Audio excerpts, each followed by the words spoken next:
You're now tuned into the hottest podcast in the world, the Stay Woke Podcast, right here on TheSonicBreakdown.com. Man, it's time to wake up.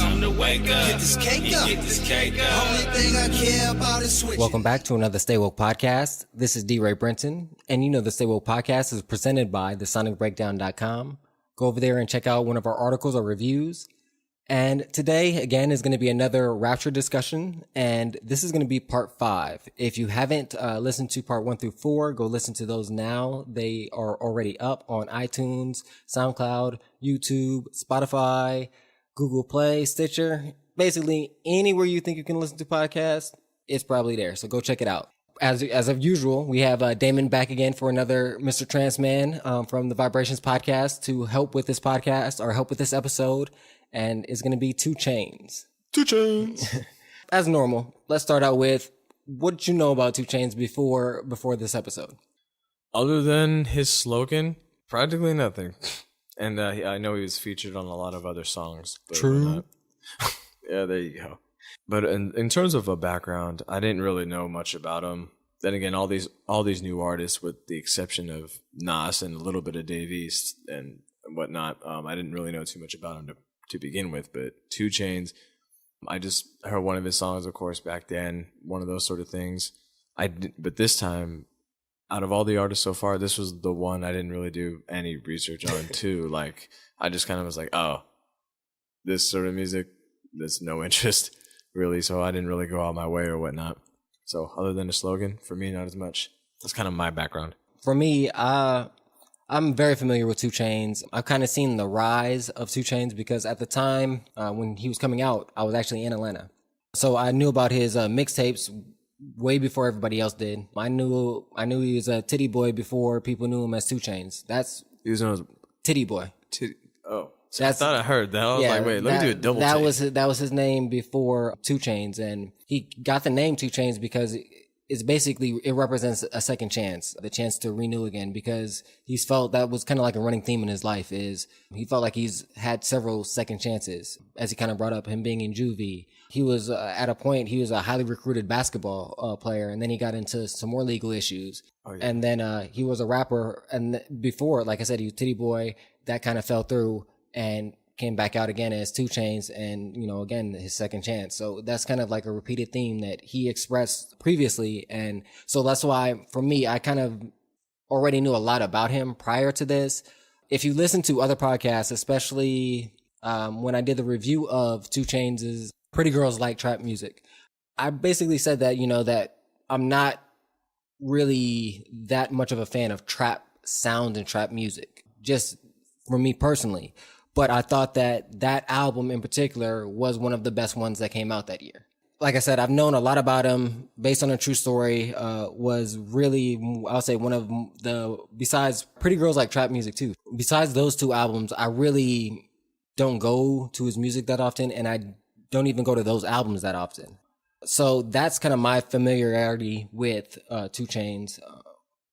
But let's get right into this particular episode. And some of the themes that I took from this is because that's usually our format that we go by as well, is the theme that I took, or the overarching consistent feel. And I got hustle and ambition as the 2 main things that I took as the theme for 2 Chainz, is because from the beginning, it just, everything about what he was saying and what they showcased showed his hustle mentality of, he's thinking about how, I don't want to say necessarily how you can monetize it off of it, but he's thinking in that business mentality of what way can I, and it sounds harsh as well too when you say take advantage of or gain advantage, but I don't think he does it in a malicious way to harm somebody, but it is to gain a upper financial advantage is what I kind of took from it. Because I really think I do think he's a humble person, and I do think he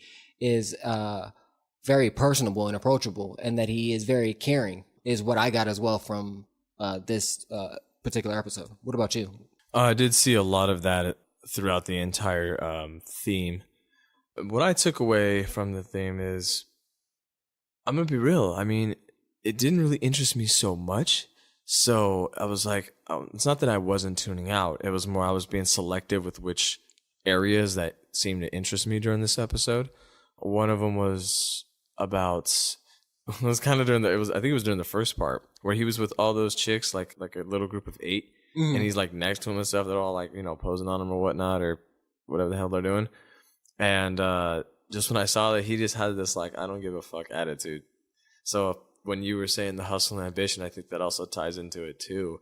Is you probably had to be like that in order for him to succeed, because some people, they know themselves. If you're really aware, like, I'm not gonna fall for that because I know I'm gonna fuck everything up. I just got to keep it going, keep running, and keep going.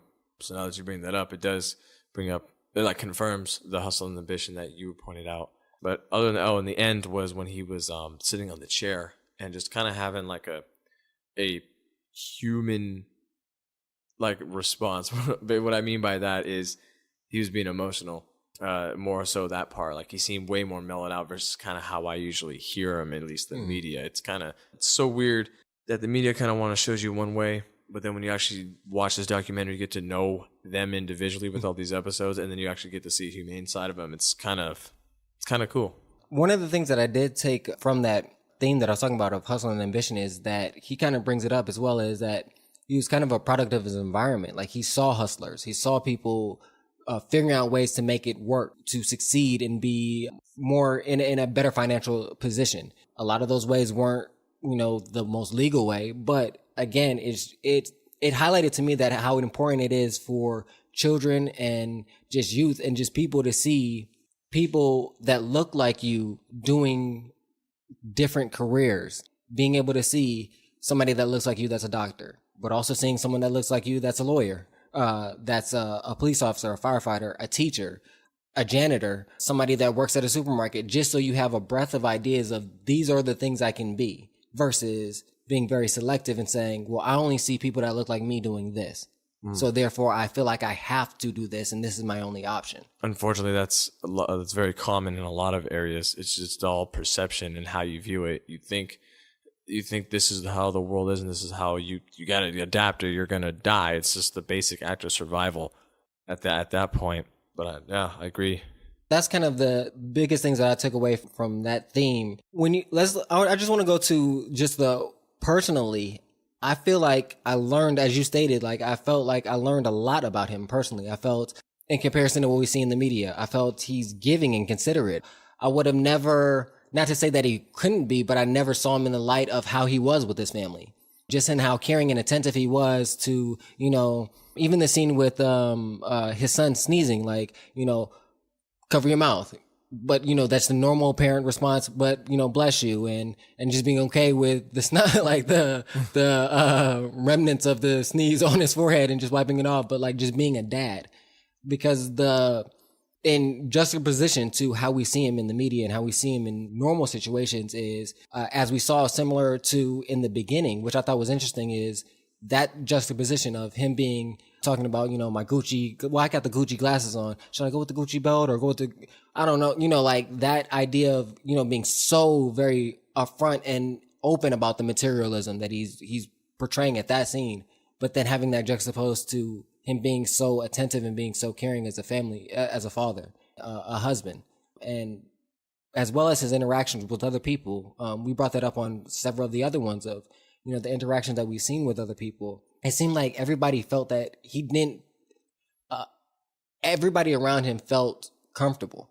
They didn't feel, even, I think her name was Cupid, the dancer. Oh, the dancer, yeah. How she even talked about just him, that he just felt like real, attainable, funny, business savvy, attentive, but not crossing the lines like anything of that nature, because that's kind of the image that you kind of see with not necessarily just him, but how they portray hip hop of misogynistic in those realms. And she kind of broke that mold of like, and what you would think, especially in comparison to that scene of how he's around a lot of women. So you kind of get that imagery that it might be presented or that person might abide by those ideas, but he doesn't. I thought was interesting. He's kind of both of what we expect. He is about the materialism because he talks about it in his clothes and everything like that, but he's also about the opposite of what we don't think, like I said, about the family.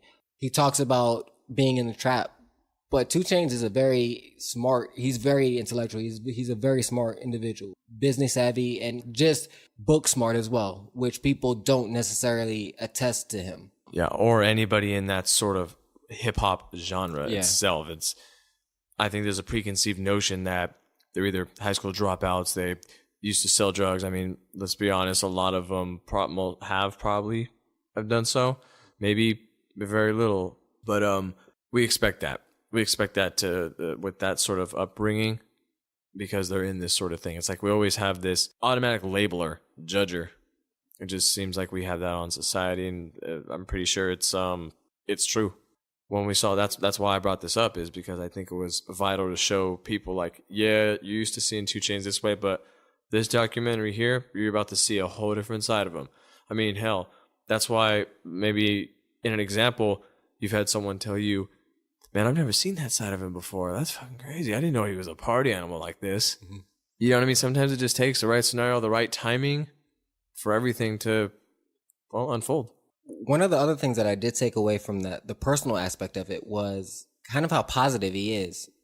Just even in his situations, and just how he talks about the downsides to his things. He always talks about it from the aspect of, well, I gained a lot from it, instead of approaching it from the negative aspects. Even to the aspect of his father not being around because of him being locked up, and him being like, I could be like a lot of other people I saw around me mad at him about it. And he was like, no. And that also to me showed his social awareness and the intellectual properties of that, because he was aware that he understood what was bigger than him. He's like, I understand that my dad was trying to do something to support us. Now, how he went about doing that, you can form an argument about. But I understand his intentions, and therefore he's coming from a place of forgiveness and understanding, which I think was just an interesting perspective. You know, it reminds me of the Notorious B.I.G. song, where he basically was mad at the people that called the cops on him when he was trying to make his money to feed his daughter. Just reminded me of that when you brought that up about the intention part. And that's like, yep, even there too. The intention was good. He was, not that he wanted to, but he had to feed a child of his, put food on the table, you know? Yeah. I'll say for this particular episode, there wasn't much else for me to grab on that personal aspect of it, besides the things that we just mentioned. And the fact that, the thing that took hold to me the most was the fact of him wanting to give back to the people that are around him, and just that the caring quality of him, that I'm not saying that I wouldn't expect it, but it's not the first thing that my mind went to, based on, again, the visuals and just the impact that you see the media give to him. And so I thought that was very important. But I want to ask you, in comparison to this episode, how do you relate this episode to the other episodes? How do you feel about this episode in comparison to other episodes? I'm going to be really honest. I didn't think this episode really resonated with the others in my perception, because, well, aside from the lack of interest in this one versus the other 4 that we recorded, this one just didn't really speak out to me. It didn't really grasp me. It was just, I don't even know. You can't even like say it was a typical documentary. You can't even really say that. I just know it was very different. So I guess didn't meet my expectations into my expectations for the other ones. Gotcha. So it didn't meet that. Mm-hmm. So to me, there's where my lack of interest came. So at this point, I didn't really see any correlation, except I just liked that at the end, toward the end, we saw a more personal side of him. I'm like, oh, you know what? That's pretty dope. That's good for him. But there's like still nothing like more than that. It doesn't move the needle. I'll say I have similar feelings. It didn't really resonate with me as much, definitely as much as the other ones. I would say this is my least favorite of the episodes so far, but I don't think it's a bad documentary. I just think it just didn't speak to me on a personal level. And I think that's what will gravitate to me. But that's the whole point of having, an 8 or 7-piece documentary is, every part of the documentary or every person in the documentary is not going to resonate with you. Yeah, right. But again, I don't think it was shot poorly or is directed poorly, or that 2 Chainz is lacking in his abilities. It's just, again, I'm not a trap music person anyway. So that musical aspect of it, which is the source of, that's the core of it, is the music. For all of these artists is the music, and then how the music relates personally. So if the music doesn't quite resonate with me, maybe that's the reason why this documentary didn't resonate with me. I guess we normally go to how do we view 2 Chainz now, and I feel like we kind of already expressed that. It's basically like I respect his grind, I respect his ambition, I respect his caring quality, and I wish him success moving forward. And just keep doing your thing, man, because it's working. And my view, it changed a little bit. It went from being, I haven't really done my work, so in terms of like finding out, doing more research about who he is, more just like, I'll just stick to my judgment call. And then once this episode kind of woke me up and I get to see the different light that he is showing, my view on him now is definitely I respect him a lot more as a person. And again, adding on to what you're saying, since he's really ambitious and he's a hustler, go get what's yours, man. Go after that shit. Take it. Other than that, like, I wish him the best. I wish him much respect and props. And maybe we will run into each other one time, and he might be able to be on the podcast. Like, who knows? Yeah. So, like I said, this is a good documentary. Go check it out. It's Rapture on Netflix, produced by Nas. And this episode was specifically about 2 Chainz. If you do like trap music, that would be the album I would say you should go listen to. Pretty Girls Like Trap Music. It's a good album for those that do like trap music, and even for me, that's someone that doesn't really like trap music that much. I found a good majority of the album likable. So, and that says a lot for me. That's gonna end it for this Rapture discussion on 2 Chainz. So please come back and listen to another episode. And again, thank you, Mr. Damon, Mr. Transman, for coming from Vibrations Podcast. Go check that out. Again, the link will be in the description. And you know our motto: live, listen to some great music, and above all, love more. We out. See you guys later.